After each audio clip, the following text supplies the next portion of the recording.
much as I'll slag off AWS for what they did to Parler, one of the reasons they're so successful is they make working with them bloody easy. Yeah, and this is, well, exactly. How hard is it to work with those companies? I mean, whatever added value they can provide, though, the fact is that they do still have their own public cloud, which is called Open Telecom Cloud in the case of Deutsche Telekom.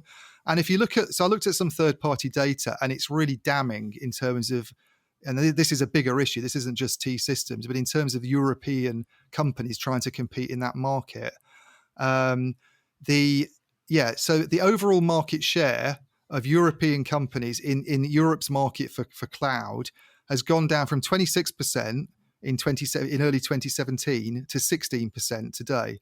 It's a drop of 10% in 10 percentage points, rather, in the last few years. And 2/3 of that business now, surprise, surprise, is served by Amazon, Google, and Microsoft. So we couldn't call them monopolies, or even using the term oligopoly might be stretching it. But the point is that it's a huge share of business that's in the hands of those companies, and it's only going in one direction. Well, quite. And if you look at the biggest European provider, you know who it is? It's Deutsche Telekom. And what's its share? 2%.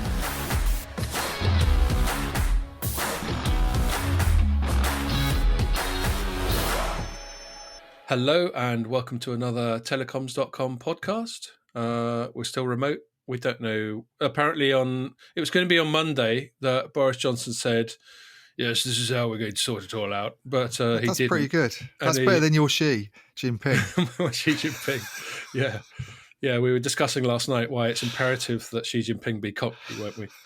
And in fact, I'll come to last night in a sec. Yes, but now it's going to be next Monday, and he's going to give us a roadmap or something.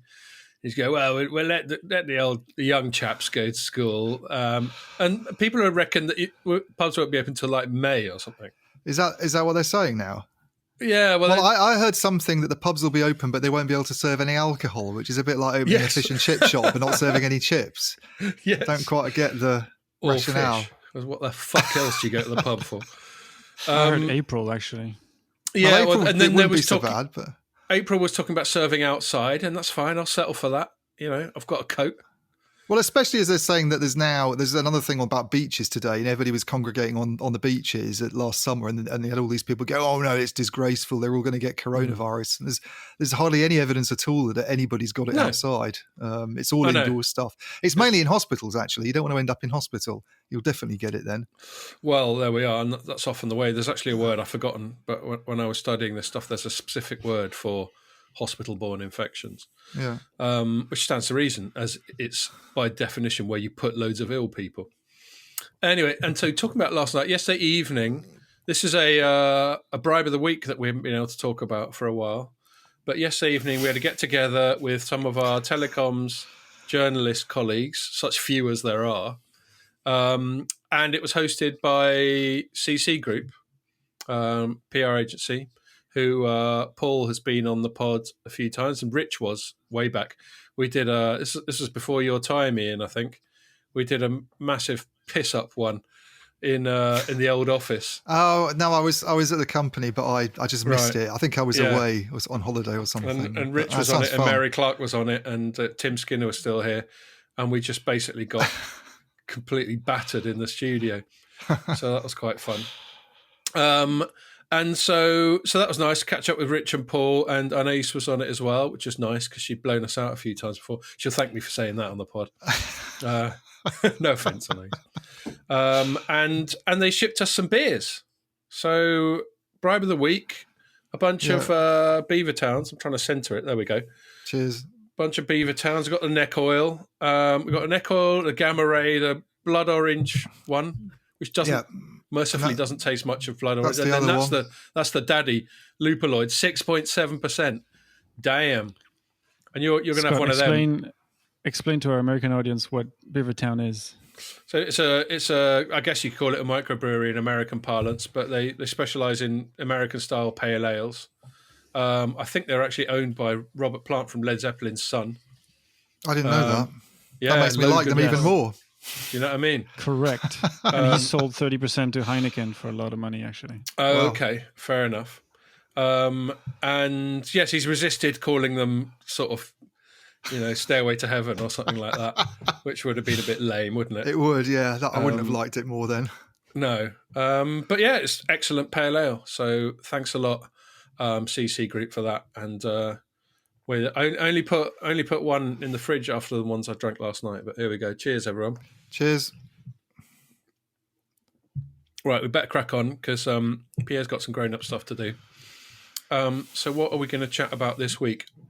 I think we're going to start by talking about big tech monopolies. So we've got, they sometimes have this acronym, which is FANG with 2 A's: Facebook, Apple, Amazon, Netflix, and Google. Yeah. But I don't think Netflix is relevant in this case, and I think they only throw it in because then the acronym would because it works. Then you'd get in trouble for saying. There's BAT as well, isn't there? Which is the Chinese one. Yeah, Baidu, Alibaba, and Tencent. Yeah. Okay. So FANG, BAT, FANG, whatever. I suppose sound pretty sinister. Because that's the idea. So the question is, we don't really care so much about the Chinese one, mainly because we don't really use their services, but also it's just different rules in China, and they probably don't mind a monopoly as long as the Communist Party approves of it. So it's the American ones I want to talk about. And there are a few cases. Anyway, well, hold on. I was about to get straight into it. This is the intro. And then after that, we're going to talk about Europe and tech and telecoms, because there's a natural transition to an excellent piece that Ian wrote about T-Systems, which is the sort of SI division of T-Mobile or Deutsche Telekom, and how it used to talk a good game about cloud and now seems to just thrown in the towel. Whatever German for towel. Well, they say they haven't, but yeah. But the data's not very encouraging, so we can talk about that. So we'll get into that, and then we might also mention that Boy Ekholm, CEO of Ericsson, has another bitch about Europe. He thinks Europe is just failing to give operators enough incentive to spend money on Ericsson kit. And then it wouldn't be complete without a bit of a catch up on Huawei. I think we might not have mentioned them for a week or so. They did a little briefing that you listened into, and I couldn't be bothered to. There's an excellent bit with Ryan Ding walking out of a sort of Doctor Strange style ring, that they throw about in that film, where they sort of teleport themselves to other bits of the world. Yeah, it starts off with a video in this weird sort of jungle, and he kind of comes through this Doctor Strange style ring. So they're really going for it with the virtual experience. That basically made it worth watching it, because there wasn't a lot else. And it's ironic because Doctor Strange, they change it in order to please Chinese audiences. Oh, did they? Yeah. They changed the casting because he's Tibetan, and that's one of the many things China's got some fucking stick up its arse about. Anyway. And so we'll have a little catch up with Huawei, see how they're doing. You can talk about Ryan Ding and his Tibetan monk antics. Yeah. And I might also mention a story I wrote up today about their prospective smartphone share this year.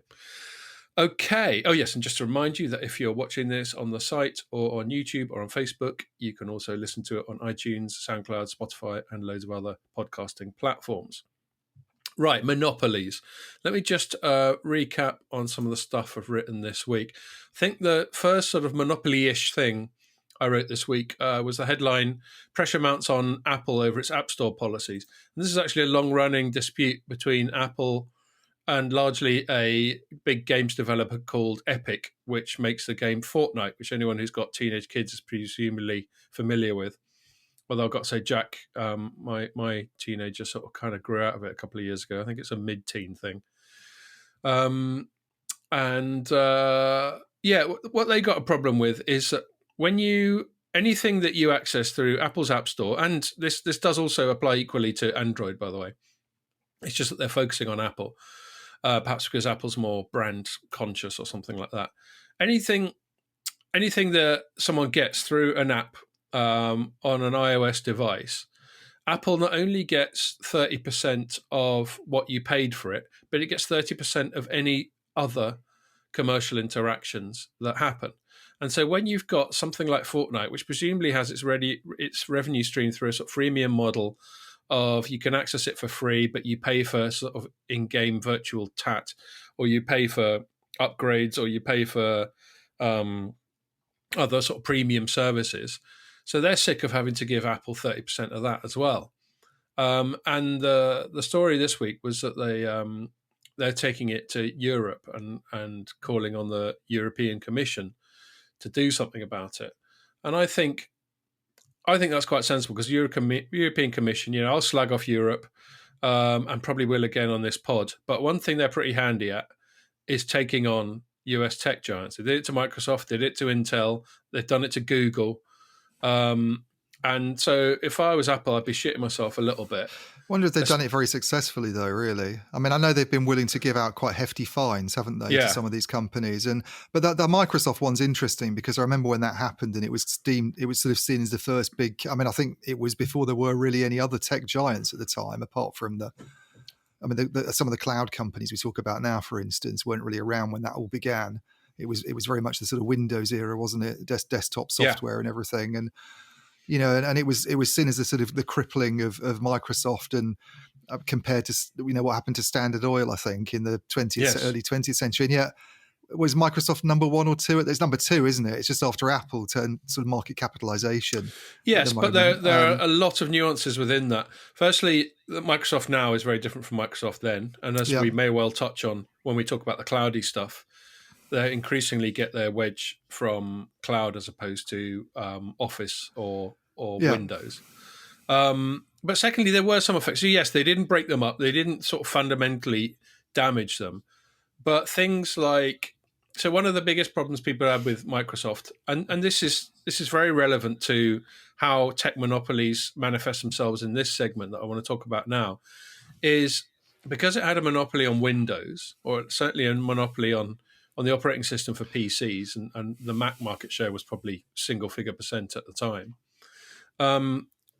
it could then impose conditions on the OEMs and all that sort of thing. So the most symbolic thing was that it forced all OEMs, that is the laptop makers, the PC makers, to make Internet Explorer their default browser. And so that was one of the biggest things that was considered to be anti-competitive. They're saying you are using your dominance in this area to then ensure your dominance in another area, thus restricting competition. And I totally approve of that. I mean, this is what monopoly busting should be about. The reason monopolies are bad is they restrict choice. And you and I end up paying an inflated amount for stuff because there's no incentive for a company that doesn't have any competition to charge as little as possible. Yeah. Because that's the primary way in which companies compete, isn't it, on price? Mm-hmm. So, yeah, that happened there. And I would argue, and it's not quite as clear-cut with Apple because their global iOS, like smartphone install base is somewhere in the about 20%, let's say. Yeah. It might even be less than that. I can't remember. And then the other 80% is Android. So you could argue... It's arguably Android they should be looking at. Yes. But I think they're both monopolies within their own domain. Because if you've got an iPhone, Apple basically has a monopoly over your attention, doesn't it? Mm-hmm. Not many people have both an iPhone and an Android phone and dynamically switch between them, do they? No. So there isn't really competition. Yes, once every 2 years you can decide to switch platforms. But in that, let's say, 2-year window in which you're using that platform, it is a de facto monopoly on your attention and on your money. It starts to get a bit confusing, though, doesn't it? Because you're sort of looking at the monopoly within it's a particular ecosystem, isn't it? I mean, you arguably let's say it wasn't just Apple and Android phones. Let's say we had a market where there were 5 different operating systems, and some of them we talk about this a lot. Some of them were open, like Android is supposed to be, and some of them were kind of closed in the way that Apple is. Yeah. You could still argue that within that ecosystem it's kind of a monopoly, and yet you're talking about a market where there's plenty of other choice. If you're going out and buying a phone, you're just choosing to sort of put yourself within that company's embrace, I guess. But if there are open alternatives there, then is it something you should be worried about? But I mean, maybe it's a moot point because as you've pointed out, the only other option anyway is Android. So. But I still think my point about it for the time that you own that phone it operating as a monopoly has some validity. I take your point. No one's forcing you to buy an iPhone or an Android phone. Yeah. But this. Well, let's move on, because this similar concept gets applied to the other monopolists. So I then wrote a story quite soon after called "We Need to Talk About US Internet Monopolists," which is, I guess, the core story for this. But what that was inspired by was a mega leak that Reuters got hold of Amazon internal documents, and this is specifically Amazon in India. And they basically found, so let me just read verbatim one bit of my reporting. Among the many revelations is that a third of Amazon sales in India in early 2019 were accounted for by just 2 sellers, in which Amazon reportedly had direct equity stakes. There's clear conflict of interest there. A further third of sales were apparently accounted for by another 33 sellers, leaving the remaining 400,000 sellers to fight over that last third. So there we have another example. It's not a monopoly. I don't think Amazon even necessarily has the majority of all e-commerce sales, but it's got a very big minority, I think. I'm not going to quote any figures because I can't remember, but if someone said something like 40%, I'd find that plausible. And so obviously, if you're a seller, if you're an Indian, if you make whatever textiles, gadgets, and you want to sell it electronically in India, Amazon is almost certainly has to be somewhere you have to try and do it. And if Amazon is only giving work or primarily giving work to sellers it either has indirect equity stakes in or has some kind of chummy relationship with, then again, that says to me that they are abusing a sort of near monopoly. What do you think about that, Ian? Yeah, I mean, the thing that worries me about Amazon as well is that it's in so many different fields. So it's got this huge retail presence, but it also happens to be the big, and we're going to talk about this a bit later, obviously, but it also happens to be the biggest one of the public clouds, doesn't it? And yeah, it's a sort of presence in your, it's got this big Prime Video service as well, which is arguably the main competitor to Netflix. It's kind of present in all aspects of our lives, I think. And, whether it's, whether you use the word monopoly, it might not be strictly accurate, but I don't think it's a very healthy situation. So that's it. That's kind of the core thing. It's a slightly semantical discussion about what a monopoly is, and I'm sure there's a dictionary definition. But then there's the sort of practical monopoly, which is more what I'm referring to. Yeah. And it should be stressed that Apple has this. That is part of this duopoly on its own merits. It basically invented the modern day smartphone. It created iOS, which revolutionized the touch user interface. It does a great job, produces great devices, has a great user experience. So all these things are earned. Yeah. And Android does a similar great job, and then on top of that, offers its software. I'm not going to say for free, but without an upfront fee to all these other OEMs. And if Android hadn't come along, what are we going to have? Like Microsoft charging license fees or something like that? Yeah. So I mean, thank God they did, or maybe Apple would have a literal monopoly. Do you know what I always think of when I think about these companies? These, especially Amazon, is Aliens. You've seen the film Aliens, you must have done it, where they talk. There's the company. Is this sort of sinister, that's the organization that kind of funds the space travel, and they get Sigourney Weaver on board. And it's sort of like a background story, isn't it, that goes on? But there's this sinister, the company, that's obviously a massive sort of Amazon-like corporation that's grown beyond the size of governments and just does all it wants. And it always makes me think of that kind of scene when they're talking about it in the boardroom at the beginning, And this is what a lot of people talk about, especially in the next example I'm going to bring up, which is Facebook, is that not only have these US tech giants become more powerful than governments, but they're obviously not so accountable. I mean, they are in some ways because they're commercial enterprises, so you can always not fucking spend money with them. Yeah. But in practice, as we've just said, if you own an iPhone, you kind of don't have any choice but to spend money with Apple. And if you want to buy shit off the internet, you do have choice, but you've got to, it's like the difference between going to a supermarket or going to 10 little shops, isn't it? Yeah. So So there's all that stuff, and yes, you know, companies do tend to behave in a vindictive way if they don't like you. You know, we've got all this apparently coordinated behavior that they had towards Parler, which is back up now, by the way. What's it back up on? Not on well, that's AWS? It, actually, I mean, right. I can refer to another story I wrote about that because this still feeds into the broader monopolist narrative. So they let me just dig that one up. So Parler was the Twitter-like site that basically got taken down by AWS, yeah, for that's right. Avoidance of confusion. confusion. And it got taken down because people associated it with the far right, Capitol, the riot at the Capitol in the US, where you know, and there's no one, myself included, who's saying it wasn't a riot and it's not worthy of condemnation. Of course it is. What people were arguing a toss over is whether or not it was just some bunch of nutters who got lucky because of inadequate policing, or whether it was a much more sort of coordinated, sinister sort of insurrection. Yeah.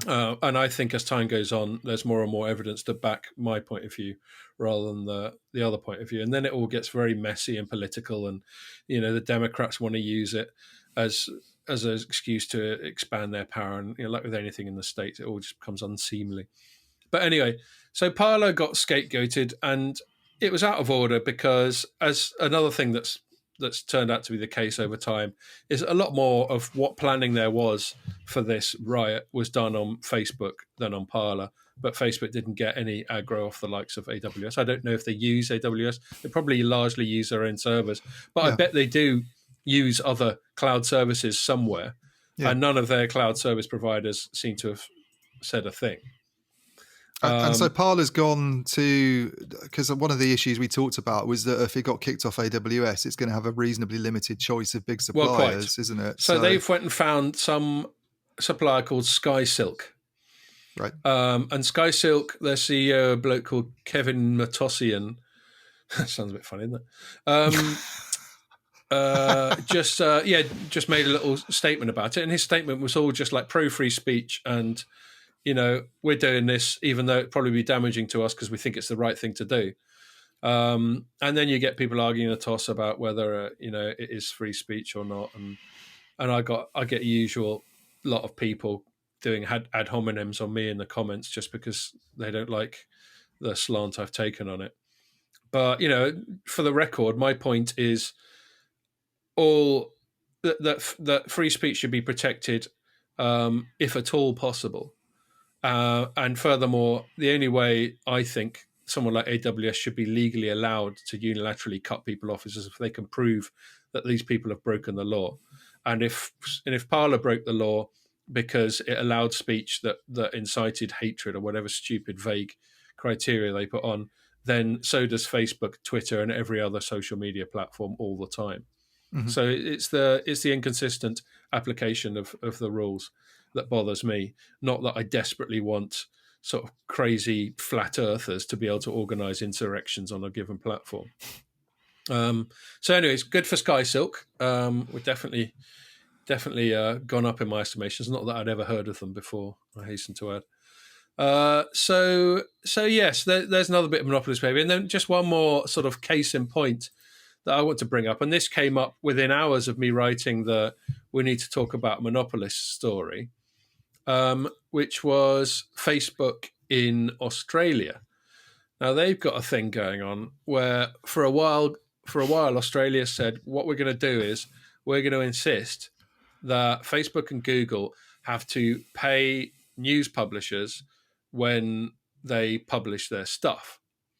And by publish their stuff, that means in the case of Google, presumably just link to it on Google News. And in Facebook, it means, you know, I mean, you and I both, Ian, we sometimes put up news stories on Facebook as a hook to then provide our own commentary. Typically, we'll put up news stories about the lockdown, and you and I. But would it mean because obviously a lot of traffic for both our sites, I'm guessing, probably comes from Google. So would it mean those links that you get in Google that are, you know, on the sort of news page when you do a search on Huawei and Mengwanzhou or something, and there's a story there by Scott at Telecoms.com. Does it cover that sort of thing as well? This not is sure. this is where I'm a little bit confused about it, because Yeah. I feel like I should have a strong feeling about this Facebook Australia thing, and I'm still really trying to figure it out. Yeah, Really, because well, I'll get into the meat of that, but yes, I'm not sure what that means with Google. It also doesn't mean that it's automatic. It doesn't mean that there's automatically going to be a little pot of money that goes into my bank account every time someone clicks on a Telecoms.com story, which would be nice, wouldn't it? Well, actually, probably account to like $5 a month or something. Get you a pint of beer. Yeah, well, exactly.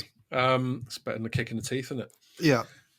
So it wouldn't be. It's actually about negotiation, arbitration. What they're trying to do in Australia is come up with this thing called forced arbitration, which is when big publishers like News International, for example, which is Australian and is Rupert Murdoch, when they say you've got to pay us, Facebook can't just go nah. They've got to get into some kind of negotiation with them, and an arbitrator has got to impose an outcome on them. And Facebook's just going, no, fuck that. Right. Whereas Google is actually offering to pay. And, one of the things Facebook has explained in its position is that the relationship that Facebook had with news is very different from Google. And Facebook's much less reliant on news clicks for its overall traffic and its revenue than Google. So Google's capitulated and just started signing these deals where it will pay off people like News International. But that's only because of a bulk negotiation between News International and Google. For us to get paid, Informer would have to get into a negotiation with Google. Yeah. And that's possible because Informer is still a FTSE 100 company, albeit not primarily a media company, but it is an information company. I'm not quite sure. Oi, shut up. My little, I keep saying Google, it's set off my phone. Oh, God. We get that with an Alexa device because my younger son's called Alex. Oh, so we just stop using it after a while. And then you just get this supercilious Android woman voice going, I'm sorry, you're talking shit. Yeah. Yeah, I know you can. Yeah. I just couldn't be bothered. I think in the end I just got tired of using it anyway, and there was a lot of stories about the fact that they store information in the house, so just turned it off anyway. Yeah, turn it off and bury it in the garden. Even then, it wasn't contributing enough anyway. I mean, I couldn't live without my Netflix in the evening, but I can quite happily live without a smart speaker. Anyway, this is way off track. Yeah, but you don't need to be able to go to your smart speaker. Smart speaker, stick on Dairy Girls on Netflix. It's not such a big hassle to use the remote control, is it? Yeah. Anyway, so yes, it's this sort of forced arbitration thing. And so while Informer could do it, 'cause it's a nice big company and they've presumably got in-house lawyers, I don't think it offers any remedy for smaller publishers and independents. So it feels like a little bit of a stitch-up, to be honest, a sort of establishment stitch-up. Anyway, so Facebook pulled the plug. They basically, earlier on this week, the law was passing through. Google caved in. So Facebook sort of went, right, well, it's time for us to make our stand. And then they cut off. You can't now share any news on Facebook in Australia. Yeah. And they tried to do it algorithmically and fucked it up. And they cut off a bunch of emergency services and all that sort of thing, which led to shitty publicity. But I took some pleasure in writing this headline. My headline was, Facebook's a private company. It could do what it wants. Because that was exactly the argument that people used with AWS and Parler, with Facebook kicking Trump off its platform. People are very selective. You get all these leftists who want to nationalize everything, who suddenly believe desperately in the sanctity of private enterprise when it suits their agenda. Yeah. And my point is you can't have it both ways. If Facebook is fine to cut off the US president, then it's fine to cut off Australian news. It's got to be one or the other. Yeah. I mean, as I say, I'm still struggling to get my head around the Australian thing. I mean, I was definitely like you, I think, not a fan of the whole decisions that they made about free speech, cutting off Trump, and Twitter did similar things, and AWS taking down Parler, I thought was an abuse of their position because those companies almost control the main tool these days for speech, I would say. Yeah, I mean, what they're liking themselves. They control the public square. Now, in the old days, the public square was publicly owned. It wasn't, it was somewhere anybody could go and walk around and be in. Like Speaker's If Corner it's privately owned and stuff. someone can turf you off, then I think that needs regulating, and I don't think it's for a private company to say. The thing about the Australia situation is I just don't quite. It's almost like a commercial transaction that they're talking about there with these news groups, and I mean, just thinking about us, for instance, the fact that this situation, as we were saying, it's like having light reading links and Telecoms.com links very high up in Google News and getting some money for it, and it's like, well, that's very nice for us if that would happen, but actually, our sites have probably benefited from Google News more than if it didn't exist, then we'd be. I'd like to think that everybody just comes straight to light reading and goes, I'll go to light reading this morning because I need to see what's going on. And I'm sure some people do. And just as they go to Telecoms.com, but a huge amount of traffic comes from those social media sites. And it's like, well, there's a really good, sorry. They're sort of going, oh no, sorry, we're not getting enough money. I mean, does Rupert Murdoch and all of those news agent groups in Australia really think they'd be better off without Facebook? Yes, I agree. I think Google? it's a negotiation. It's a negotiation that has involved the government, and Facebook has basically signalled its willingness to walk away from the table. I think it's a perfectly legitimate tactic. It's not obliged to do anything. Yeah. So one quote from their Aussie head called Easton. Here's a quote from him. He goes, as we've made clear to the Australian governments for many months, the value exchange between Facebook and publishers runs in favour of the publishers, which is the reverse of what the legislation would require the arbitrator to assume. So the whole premise of all this legislation is that publishers are somehow getting fucked over by these two platforms. It is, and that's why they are getting fucked over, but in, sadly, a legally commercial way, which I'll come to in a sec. Anyway, one more last sentence. But are they getting fucked over, though? This is what I don't understand. I haven't seen enough data. All the ad spend's gone. I know, but the ad spend... All right, they've lost ad spend as a result of the internet coming along in the first place, I think you could argue. But especially these two platforms. They account for the majority of global digital spending, just those two companies. Google and Facebook. Yeah. So anyway, but that's kind of tough shit. So the only reason I mention that is they are getting fucked over, but in a legal way. Yeah. And this chap Easton goes on to say, last year Facebook generated approximately 5.1 billion free referrals to Australian publishers, worth an estimated 400 million Aussie bucks. For Facebook, the business gain from news is minimal. This is obviously all skewed to defend their position, but it doesn't make it invalid. News makes up less than 4% of the content people see in their news feed. So they're basically saying that publishers are already massive net beneficiaries of this, which is why they're so willing to just walk away. You go, okay, if you're getting so fucked over, then how about we pull the plug? Well, yeah, exactly. Which I think is a perfectly valid, if slightly brutal, negotiating tactic. I mean, it's going to be interesting to see how this plays out now around the world, isn't it? That's one of the things that's come out of this, because hasn't Canada done something today, or was it yesterday? Yeah, Pierre was sharing that. They're looking into it. That's right. And then Europe you wrote about earlier. Which will bring us on to talk about Europe, won't it, in a minute? But we probably will need to move on to that anyway. But yeah, so that's the long and short of it with the Facebook thing. I think in this particular case, Facebook was within its rights. This is a government trying to impose a negotiated settlement on Facebook, and Facebook is not obliged to it. And ultimately, it could pull out entirely from Australia. Yeah. I don't think it would, and it certainly wouldn't want to, because it presumably makes some money there. I mean, the interesting thing, Scott, I think, is the point you made about people's positions being very inconsistent on all this, though. Yeah. And people, they have this weird relationship with big tech, don't they? A lot of people, they use it all the time. They depend on it for their lives, really. I mean, they're probably all these people grumbling about Facebook are sitting there in the evenings in front of the TV with their phones out, looking at Facebook posts that have come from their friends, or sticking something up on Twitter like, I don't feel very well today, maybe I've got coronavirus. And they people have this weird relationship with these firms, and yet they don't really know when to criticize and when to laud them, do they? It's it all gets very tactical, and it gets quite confusing, I think, as well, because So I suppose that leads to the sort of wrapping up point I want to make on this before moving on is, what should be done?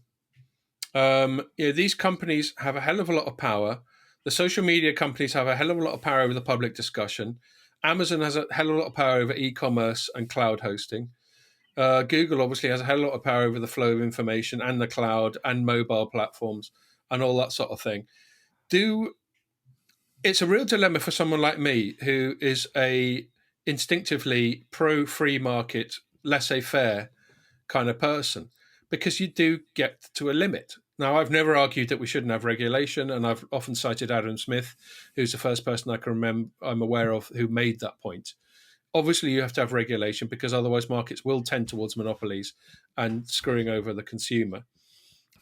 So I suppose the question is it time for regulation to kick in with these companies because they're so big? We already do it to telecoms. No one questions the fact that because the barriers to entry to telecoms are so high, and because telecoms have, if not a monopoly, certainly an oligopoly. Yep. Such that it would be very easy for them to collude on price fixing and that sort of thing if they wanted to, even if they didn't do it explicitly. Well, the balance is completely wrong, isn't it? I mean, the telcos are far too heavily regulated, and internet companies are far too lightly regulated. And I think anybody arguing otherwise is kidding themselves. And that's been the narrative ever since they want to live in. That's been the narrative ever since we referred to the internet companies as OTTs, wasn't it? It has. They're saying it's really unfair. OTTs can do what they want, and we're really constrained. But what worries me is you see some people there are some people who don't even question this at all. Really, they sort of egg on the public cloud companies and think that anybody who thinks that you shouldn't do something in the public cloud and make use of those companies is a complete moron. And they'll only look at the efficiencies argument, and they'll only look at all the compelling reasons to do it, and they're totally oblivious to anything to do. And I find it really worrying, actually, that people with big brains. It's very cult-like. I mean, I get maybe some of these people have big stakes in them. I don't know. Maybe there's a or at least a reputational investment. Yeah, but to be so, to sort of and there's a lot of cheerleaders for them who don't seem to question them at all and don't think they should be subject to more regulation, and just think that anybody questioning a partnership with an OTT is fooling themselves and being it's got to be great, short-sighted. It's got to be great, exactly. Which is and then the crazy. Same goes for the cheerleaders of terms and conditions. People who go, well, AWS, you shouldn't break their terms and conditions if you don't want them to kick you off, and they are willfully overlooking the fact that there will be selective enforcement of those terms and conditions. Yep. Everyone knows that these sort of the internet T's and C's, the EULAs or whatever we call them, are these massive legal documents that no one reads. Mm-hmm. If anyone's saying to me that they will, that they're denying that AWS will enforce its rules one way for another tech oligopoly and another way for a little company, then I'm afraid they're sorely deluded. Yeah. So that's the problem. They've got all this power. What do we do about it? I agree with you. Regulation. The problem is, not only what form does that regulation take, like a really easy regulation for social media, as I've been advocating for a while, is that they don't censor beyond the confines of national law. Yeah. Simple. And if they do, if they censor someone and they can't prove that they're breaking the law, then there should be some kind of problem associated with that for them. Yeah. I mean, I'm talking about regulation as though I've got all the answers, and I haven't. Well, and then the other problem. No, that's fine, but that doesn't mean you're wrong to. But I certainly think it needs questioning, and it needs to be. The trouble is, you need a discussion to take place before you can agree on what sort of regulations you have. There has to be a widespread recognition, I think, that they need to be regulated, and I'm not sure we're at that point yet. And no, we're also not at the point there, though. We might be getting there, but we're also not at the point where, I mean, this is certainly a European issue where the telcos are very heavily regulated and have arguably had European, authorities in force for the last sort of 15, 20 years that have taken a very pro-consumer, but arguably a sort of anti-industry stance and introduced rules and regulations that have made life much more difficult for telcos in that region than it is for them in the US, for instance, or in China. I'm not saying we should necessarily base ourselves on China because, as you said earlier, they can just decide to have a monopoly, and if the Communist Party's happy with it, then go ahead. But certainly, I think there's lots of questions about some of the approaches that are taken in areas like just simple things like planning permission, spectrum licensing, all these things that we kind of talk about from time to time need properly looking at if those companies are going to be able to thrive and challenge tech companies. Yeah, we may well in a sec when we talk about Boyer Ekholm's moan. So just one other thing about regulation is regulating telcos is a national concern. Regulating internet giants has to be global. Yeah, because they're global companies. So that's the other. So who does bit. It? Yeah. And so I think what ends up happening, and you sort of touched on this, is that you get bits of national or block level, in the case of EU, litigation, where all that really happens is that they hand over some money and it goes into the pot to spend on big lunches or whatever these idiots spend their money on. And nothing really gets done. But I think what can happen, and so we don't have a mechanism for global regulation, really, do we? No. But I think what can happen is it could be piecemeal. So a precedent is set, let's say in Australia, and then Canada follows, and then the EU follows, and then other places follow. And then before you know it, it's only the US that hasn't done it because of the power of the lobbying these people have on their own government and their own state officials. So that's probably how it'll go. But yeah, I think we can both agree it's a really sticky thing, but we've got to start somewhere, and there are some signs that we are starting, albeit through just the more sort of piecemeal legislation. One thing to add is I think it would be, even though no companies really want regulation, I think in the case of the internet companies, they feel, Facebook especially, actually, I think, has actually said we want to be regulated, hasn't it? I think Zuckerberg said it's difficult to know how to proceed and what to do without regulation, and it means they're subject to criticism from all sides, basically, the lack of regulation. Yeah. And I think it would provide them with certainty that allowed them to deflect some of this criticism. I think so. I think it's sensible of them to ask it. They would presumably want to dictate the process by which that regulation is arrived at. Yeah. But yes, I think strategically it's very sensible for them to ask for it. Yeah. So, okay. So I'm just cracking into the Lupaloid now. Yeah. I just had to crack into my Camden Pale. I actually more thoughtfully muted my microphone. So sorry not to crack beer over you talking. But the sound of beer being opened is a pleasant one, I feel, to the listener. That's a good point, actually, yeah. I should have made more of a laddish thing of it. Way, another beer for the boys. Okay, so moving on. So another area in which these companies, principally AWS, as we've talked about, and then Google, and then Microsoft through Azure, are kicking ass on the public cloud.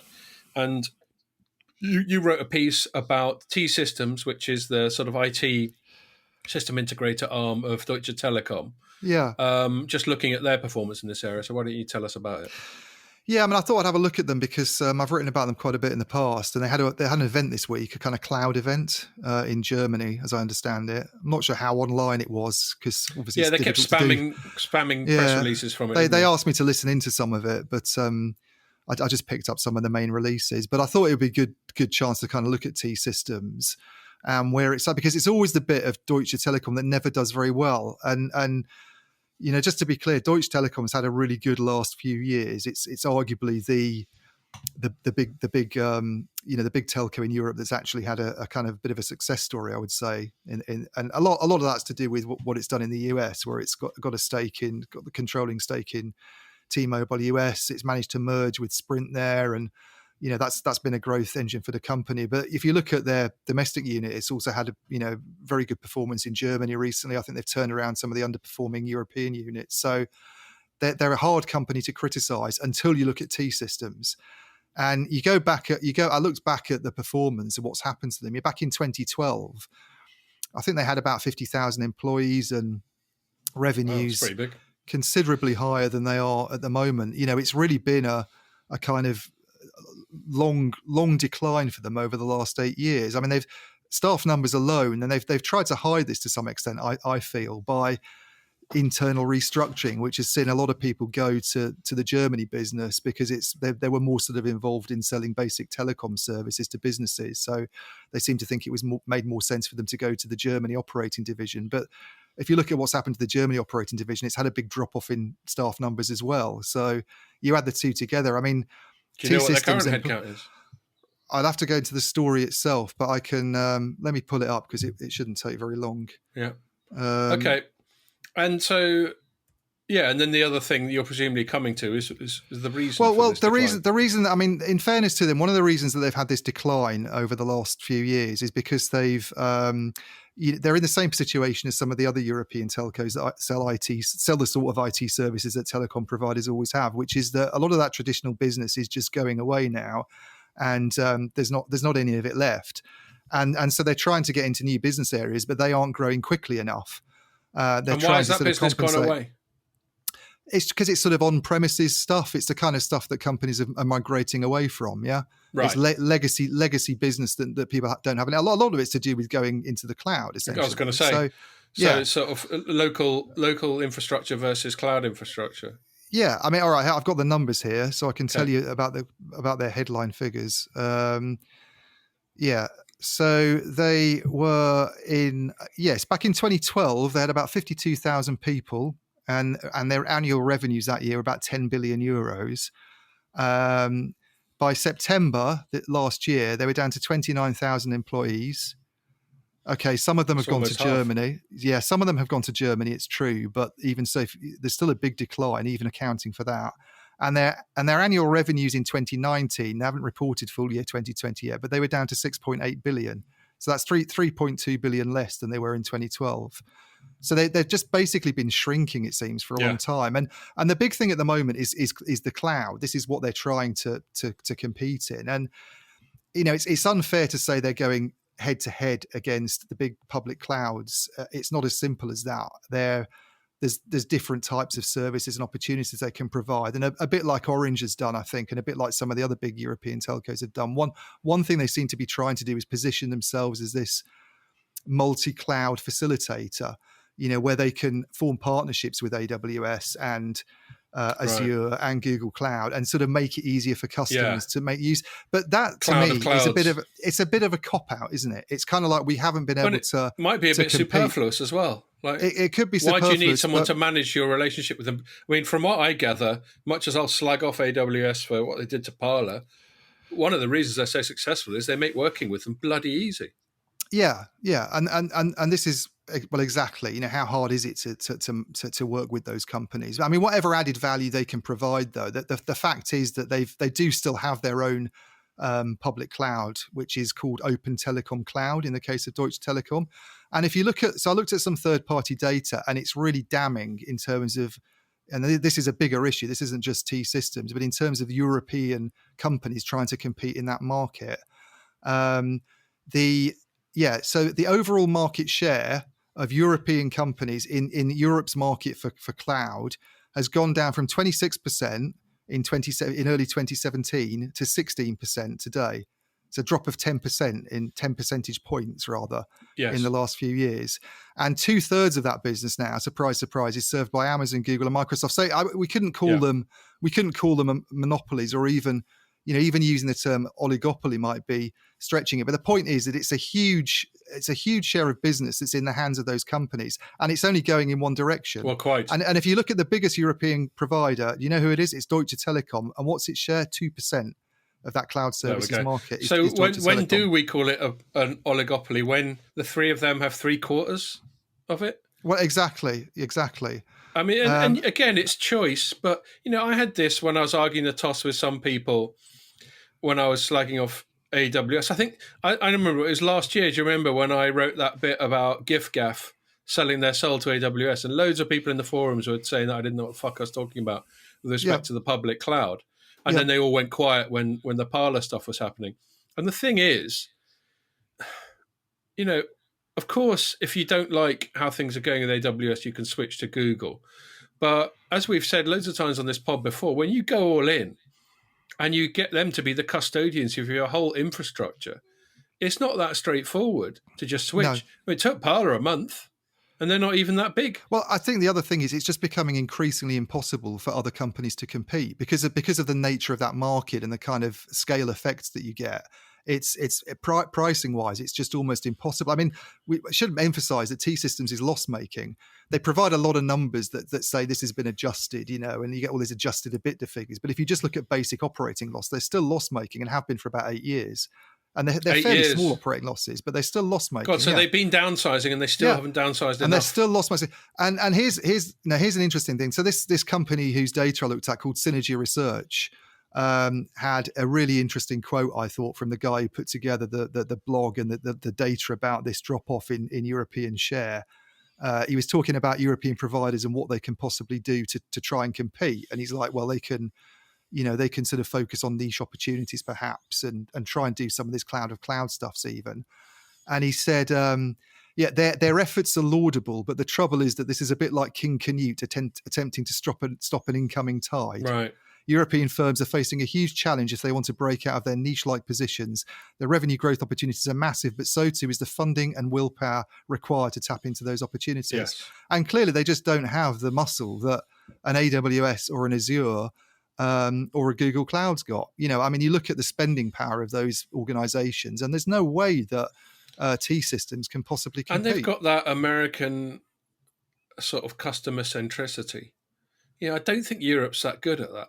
Well, this is one of the reasons. This is one of the. It's interesting you mentioned that, because the US thing, the fact that they're US companies, is one of the ways that T-Systems has tried to position itself. They made a big deal of this. So back in the days of Edward Snowden going on about US spying on the Germans, and tapping Angela Merkel's phone, all this lot, they were saying, well, if you're worried about this, then you're storing information in the cloud, and you're sort of worried about using US companies and what might happen to some of this data, and whether they're perhaps suggestion they're too cozy with the US government, then you can rely on Deutsche Telekom and Germany's very kind of stringent regulations about all this stuff, and you can store information on our cloud. And it's and they're still preaching this message now, but it's obviously not. Nobody cares, do they? 2%. The share's gone down from 26% to 16% of all European providers in this market in the last 4 years. If going with AWS is easier, cheaper, they provide more added value, they provide more service assurance because they've got like football fields worth of servers, all that sort of thing. Yeah, you do feel, as you were talking about the King Canute thing, there's a certain, there's this thing called the Pareto Principle, I think, where something like sort of 20% or 80% of all the stuff gets hoovered up by 20% of the people. It's basically to do with, success breeding success and all that sort of thing. And the bigger they get, the more efficiencies they've got, and the better, in many senses, they will get. We should be grateful that at least there's 3 of these Yank cloud giants. That's one more than we get in phones, isn't it? It is. I would say another point on T-Systems, which I think is a little bit awkward, is that this open telecom cloud, the kind of public cloud services that they're trying to do, a lot of we talked about this last week, Huawei, and we're going to talk about them again a bit later, about their position outside the mobile market, which has been the focus of attention all the time. But a lot of the infrastructure that they use in the open telecom cloud actually comes from Huawei. Now, if you're a company that's worried about security, and that's the big message, stick your stuff with us because it's much safer than sticking it with a US cloud. And by the way, all of our servers come from Huawei, which they confirmed to me this week. They still have servers there that are all from Huawei. Yeah. Then I don't know. It doesn't add up message to me, the message, really. But no, we're just not. And I take no pleasure in this. I don't want these American giants to dominate everything, as I'm sure was clear in the previous segment. No, I'd love them to be a success. I'd love to see T-Systems battling back and doing something against them. And I'd love to see the UK be better at tech. I'm sure there was a time when we were half decent, but I couldn't name a big UK tech company right now. Well, the big ones are ones that have been sold, haven't they? And bits of them are owned by. Well, the Arm's probably the only one that's left. But I'm thinking back to people like Marconi, that actually was a big firm and ended up getting. I think most of it got bought by Ericsson, didn't it? And everything. Yeah. So, but yes, we're just. Arm's about to become American. It's good. The Nvidia deal would sort of take that one out of UK. But you could argue Arm's Japanese now anyway. It is, but I think, this is getting onto a bit of a tangent, isn't it? But wasn't there a provision with that takeover that they had to keep the headquarters in? Well, exactly. Cambridge, when you get into M&A, it's all a bit abstract because, of course, Arm's still a UK company. You can still go to Arm Towers in Cambridge and you can. meet. And I think the SoftBank thing wasn't as worrying anyway because of the nature of SoftBank and what it was trying to do and the fact that it didn't have a big semiconductor business. There's all sorts of competition reasons to worry about Nvidia taking it over and then sort of selling stuff to people like Qualcomm and attaching weird conditions or upping prices or whatever. There's all sorts of reasons I think why that deal shouldn't happen. That's one deal I hope does get blocked.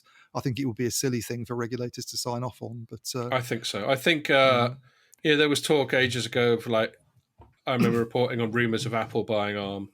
I don't think you can have a silicon player own Arm. The whole point of Arm is that it licenses technologies to the entire semiconductor ecosystem. Yeah, I think and as you say, that's why SoftBank wasn't a problem because they're not a semiconductor player. And the other thing is that I think it's slightly crazy. We talk about. I'm not a fan of protectionism, but and just sort of passing laws and making rules that suit your own firms but it seems a bit odd that at a time when the UK is trying to build itself a stronger position in tech and concerned about technology security and all these sorts of things, that it would sanction the sale of arguably its only big tech firm to a US company. Yes, yeah, I think that's a good point as well.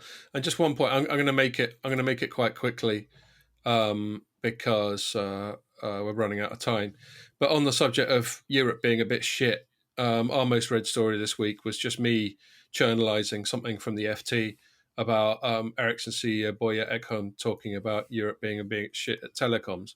And as you rightly pointed out, Ian, before we started recording, he hasn't said anything especially new.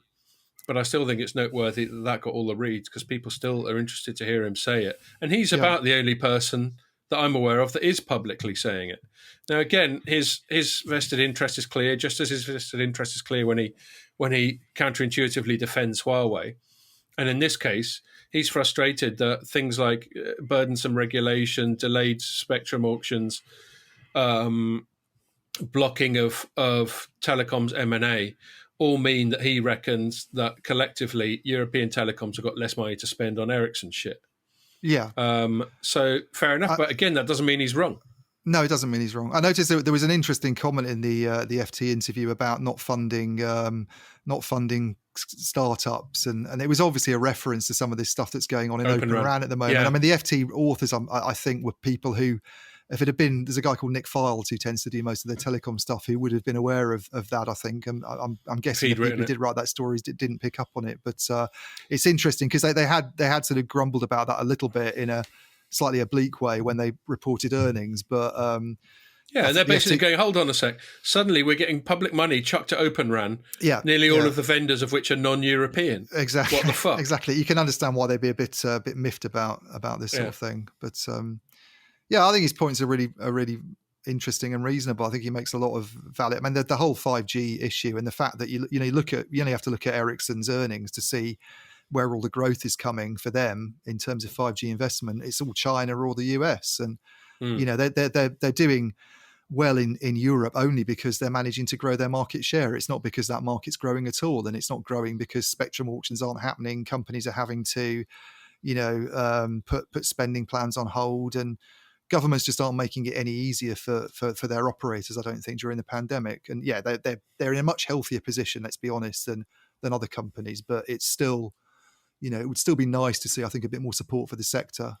Yes, well, it'll be especially relevant. I can say this without breaking an embargo because this isn't going out on Monday, but they're going to have a product launch on Monday, specifically designed to address this spectrum that Ekholm's pissed off about there not being enough of. Yeah. So that's probably not a coincidence. Yes. Yeah, okay. I've seen that as well. Yeah, exactly. Have you had a little briefing yet? It's supposed to be. I got offered to have a briefing actually, but it's going to be next week for me. Just literally as it comes out, I think. Okay. There's too much going on today, really. But... I've had mine. I'm up to speed. Good. It's great. Yes. Okay. So let's move it on then to Huawei. Yeah.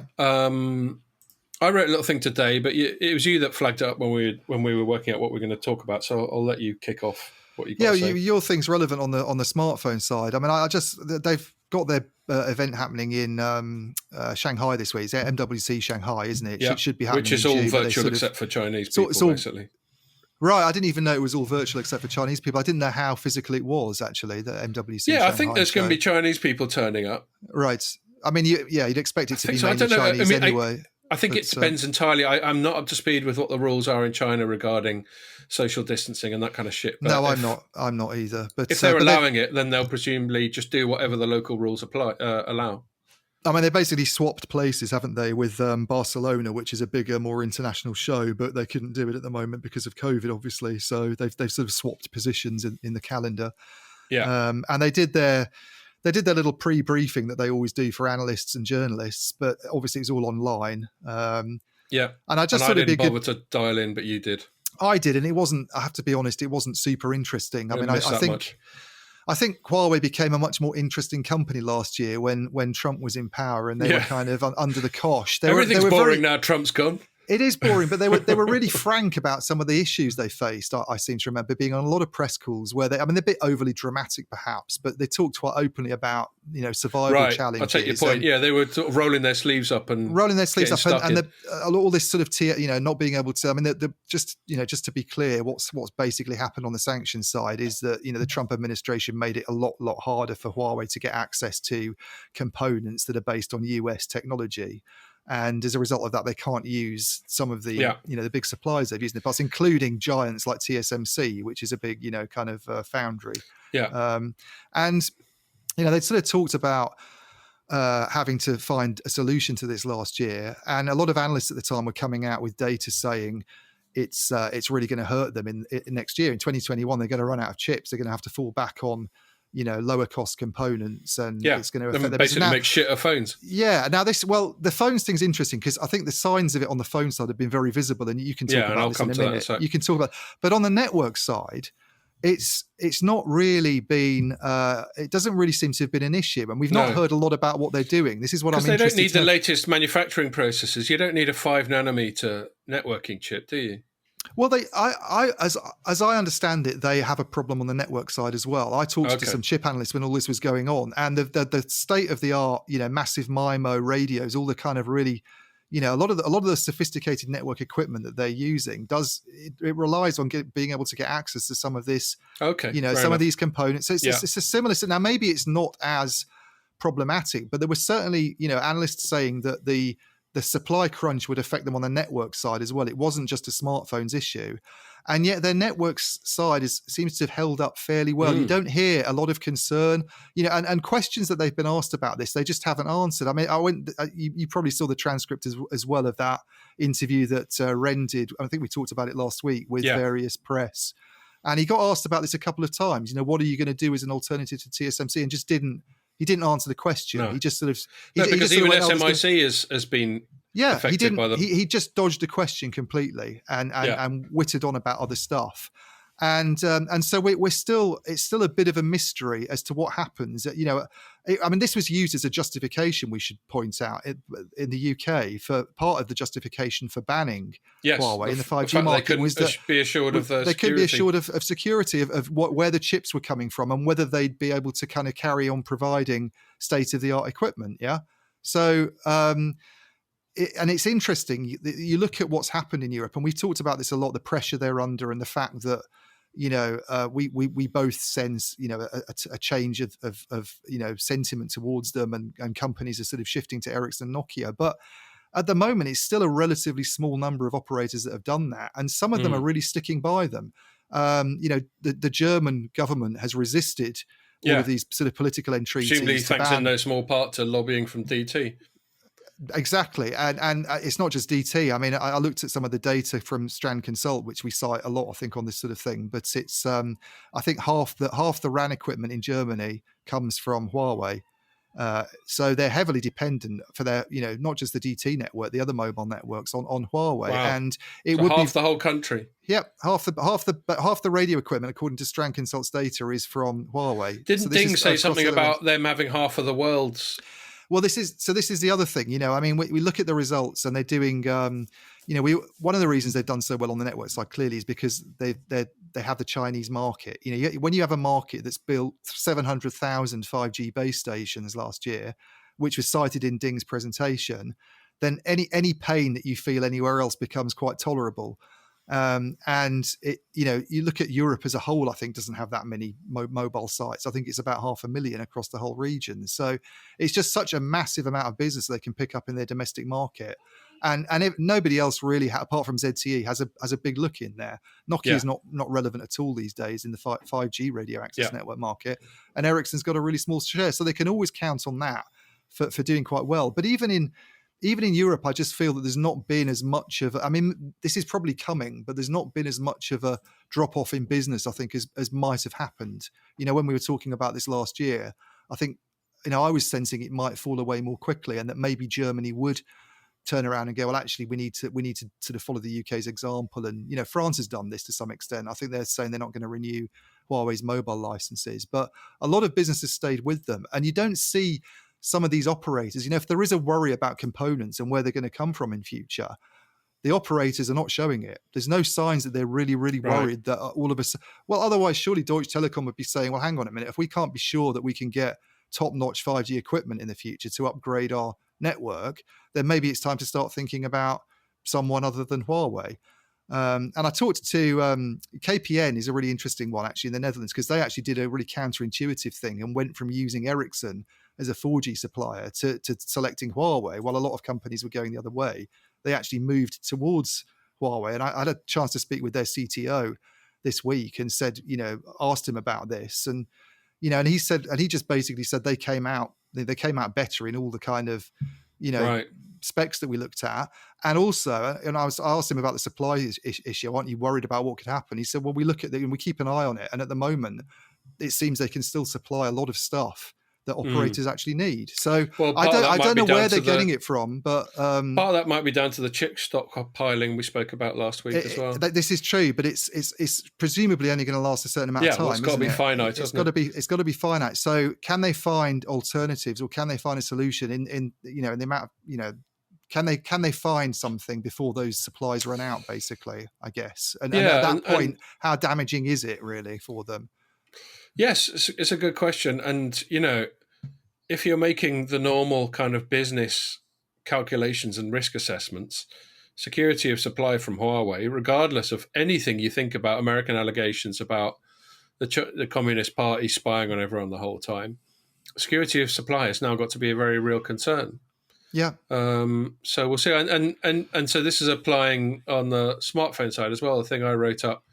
Well, this is where the pain has become evident already, isn't it? On the so Nikkei Asia's got this thing where they were chatting to the channel, the supply chain channel. So that it's probably still there, but I haven't read it for years. I used to read a site called DigiTimes quite a lot, and they were Taiwan based, I believe, and they used to have a real insight into the channel because that's where all the manufacturing happens. So if you can chat to sort of number one red button company, and they'll tell you that, Apple's only ordered this many red buttons this year, you can extrapolate from that how many things it's planning to sell. Anyway, they were talking supply chain, and they said that the supply chain gave the indication that Huawei has put in orders for 70 to 80 million smartphones this year. Right. And it shifted 188 million last year, so that's like a 62% decline. Wow. And there's some caveats. I'm not sure where the splitting off of Honor comes into the figures, but there's no doubt that the combination of struggling to get hold of chips and also not being able to use proper Android.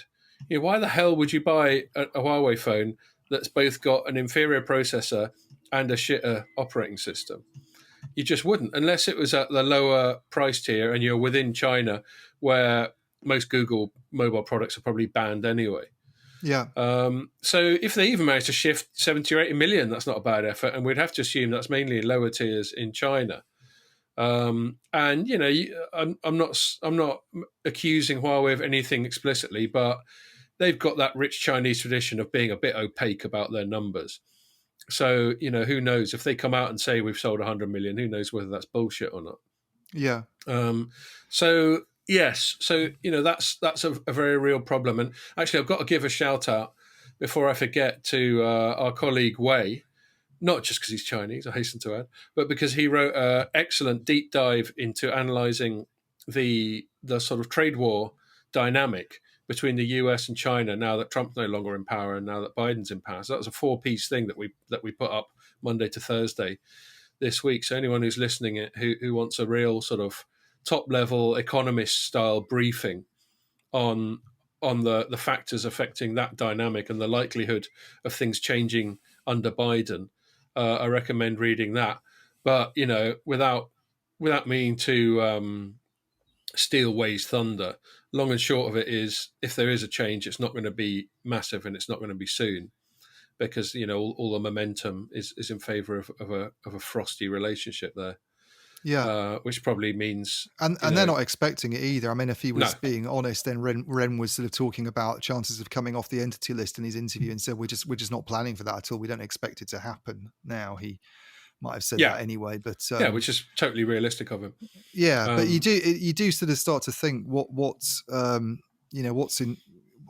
Where's Huawei going to be at the end of this year? Let's say if there isn't a substantial change in in some of these rules and regulations that have come into play. If there isn't a change in the entity list and that's something that stays there, then that in itself is massively damaging to their business. And people have talked about how difficult it is to get some of these, to get up to the, to have Chinese companies producing some of the equipment that you've got in the past from people like Applied Materials, is it? And Lam Research is a sort of several years. Yeah, job. Applied Materials is the overnight. kit within semiconductor fabs. Yeah, and this is what they need really, I think, to be able to sort of produce their own high quality components and. Yes, you just wonder where it's going to come from, really. I mean, they've got deep pockets. They'll presumably get help from the Chinese state. But you can't. I'm sure this is already going on at the moment. But it's not and they overnight. design their own chips. They're very good at making chips, the Kirin chip and all that stuff. Yep. And they've got their own modems and all that. If they can get someone else to make them for them, that's fine. But as we've just said, TSMC, which is by far the biggest global producer of definitely the cutting edge stuff, seems to be off the table. So it's one thing them being able to design chips, which plenty of other companies like Samsung and Apple do as well. It's another thing them being able to manufacture them, especially at the cutting edge nodes like 5 nanometer. Yeah. You don't just get there. If you look at Global Foundries, a company I've been following ever since they were spun off from AMD like 10 years ago, even they have struggled, and they had all these smart people, loads of money from the Middle East, and even they have had a bit of a mare, as far as I can tell. Apologies, Global Foundries, if I've missed some renaissance recently. I haven't really been paying attention. So it's fucking difficult. Yeah. You could even argue that TSMC has a virtual monopoly, back to the theme of the podcast. Yeah. But, they've earned it by being able to do the cutting edge chip manufacture that no one else can do. I think we talked about this a bit last week, didn't we? The semiconductor market is another one where I think there's huge concern at the moment about the fact there's so few companies actually make chips. There only really seems to be TSMC and Samsung are the really big ones, aren't they? Contract manufacturers, Contract manufacturers. I mean, SMIC is considered to be behind, I think, a bit, isn't it? Yeah, now they're not allowed. Now they're not and it's Chinese, to Applied Materials and all that. Exactly. And Global Foundries doesn't seem to have been the major player that they thought it would be a decade ago. It's curious. I mean, there are some reports that have come out, which one of our freelancers actually wrote about Huawei's performance in 2020. They haven't reported results yet. I think it's usually late March or something, or early April, that they publish the annual report. But Ren said that they're up, aren't they, on 2019? Yeah. Well, actually, and then there's a report they're up quite a bit. It's 10% growth, I think, in revenues and 10% growth in net profit, according to this Chinese website, which is absolutely remarkable considering the pain that's happened on the smartphone side and all of that. And obviously a lot of this has come from China, But I just think we need to look at it's remarkable, bordering on unbelievable. Well, this is a thing, of course, isn't it? How much do we trust the actual report, because they're not audited in the same way? I mean, I don't want to make out like I think Huawei's always just pulled numbers out of its arse. I just think that there have been times where they've been a bit opaque. There's a lot of business I don't think has dropped off as quickly as people thought it was going to. I think on the network side, I mean, and I talked about this I think last week on one of the pod sessions about the some areas of the business that have just been completely ignored. I mean, they don't generate as much in revenue, but the broadband business that Huawei has is massive. It's it's several billion there.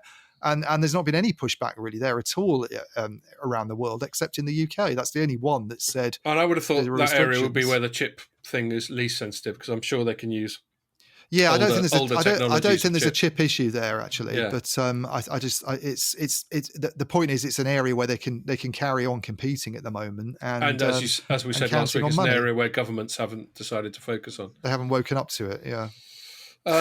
Look, we'd better wrap it up. There is one last. I mean, one of the areas which does seem plausible, if perhaps not the extent, but one of the ways in which Huawei indicated last week that they were picking up the slack is through diversifying.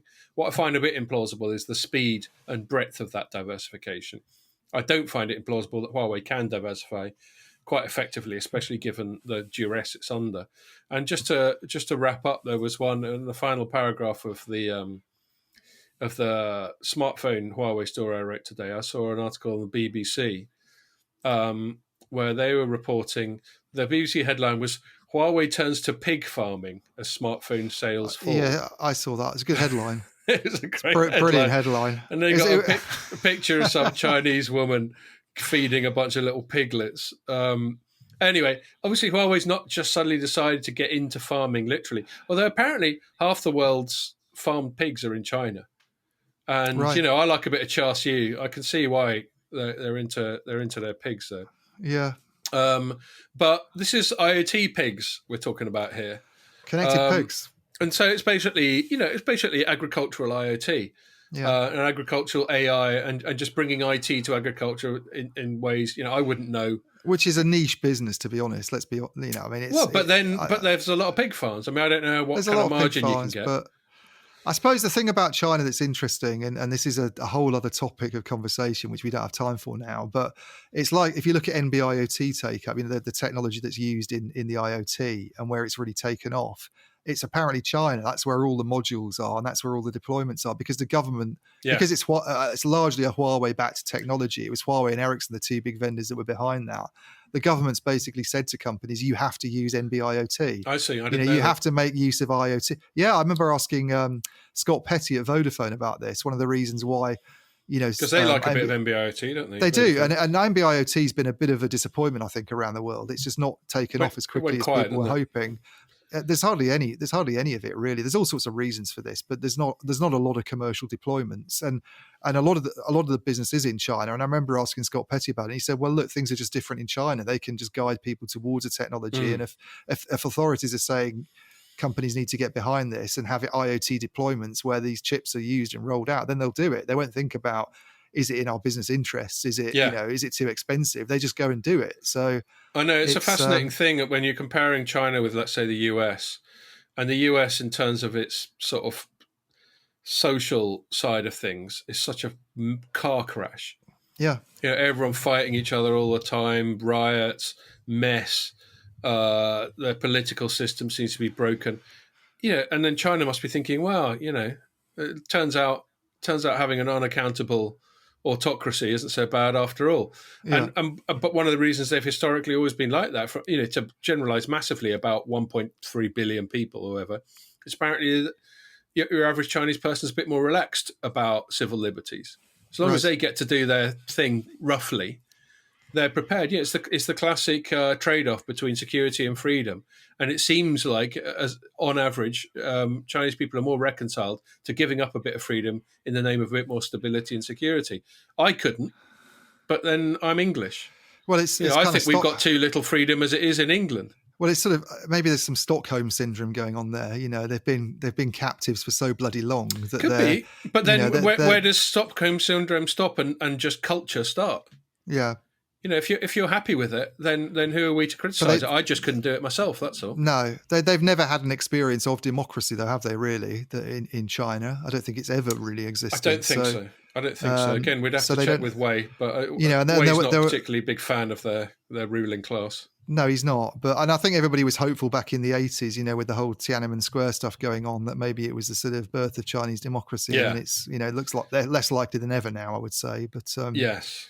And actually, just one last thing, sort of quirky to finish it off on. So one of the most vivid manifestations of Chinese sort of a more repressive approach to managing the country compared to the West is things like this social credit system that we've spoken about before.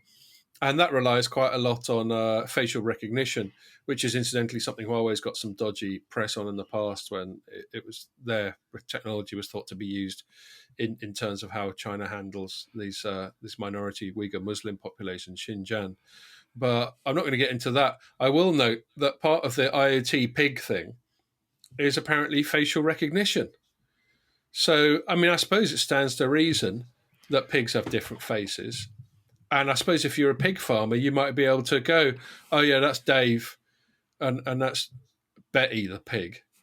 And you'd be able to tell the difference. But apparently there's facial recognition now for sort of managing these swine. So brilliant. That's quite funny. So, yeah, okay, well, look, we better wrap it up. We've done over an hour and Pierre's got stuff to do. So once more, thanks everyone for listening. And make sure you join us for the next one.